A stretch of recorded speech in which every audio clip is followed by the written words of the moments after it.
ارشد خان چائے والا کی کہانی ایک سادہ لیکن بہت ہی متاثر کن داستان ہے جو اس بات کا ثبوت ہے کہ قسمت کسی بھی لمحے بدل سکتی ہے۔ اس کا پس منظر کیا ہے، آئیے جانتے ہیں۔ ارشد خان کا تعلق خیبر پختونخوا کے شہر مردان سے ہے۔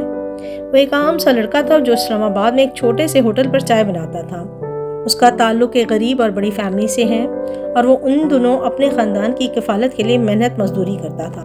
اکتوبر 2016 میں ایک فوٹوگرافر جیا علی نے ارشد خان کی ایک تصویر لی جب وہ چائے بنا رہا تھا۔ اس تصویر میں اس کی نیلی آنکھیں اور معصوم چہرہ دیکھتے ہی دیکھتے سوشل میڈیا پر وائرل ہو گیا۔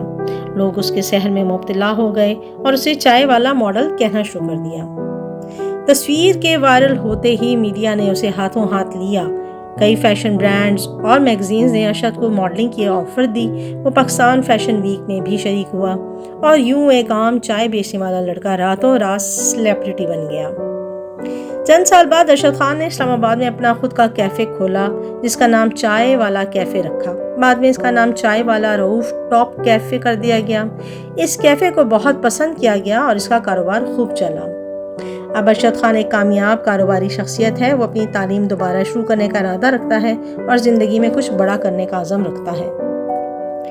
بیسیکلی اس سے ہمیں کیا لیسن ملتا ہے؟ ارشد خان کی کہانی ہمیں یہ سکھاتی ہے شاید کہ محنت، نیت اور تھوڑا سا نصیب ہو تو کوئی بھی اپنی زندگی بدل سکتا ہے۔ ایک تصویر نے اس کی تقدیر کو مکمل طور پر بدل دیا۔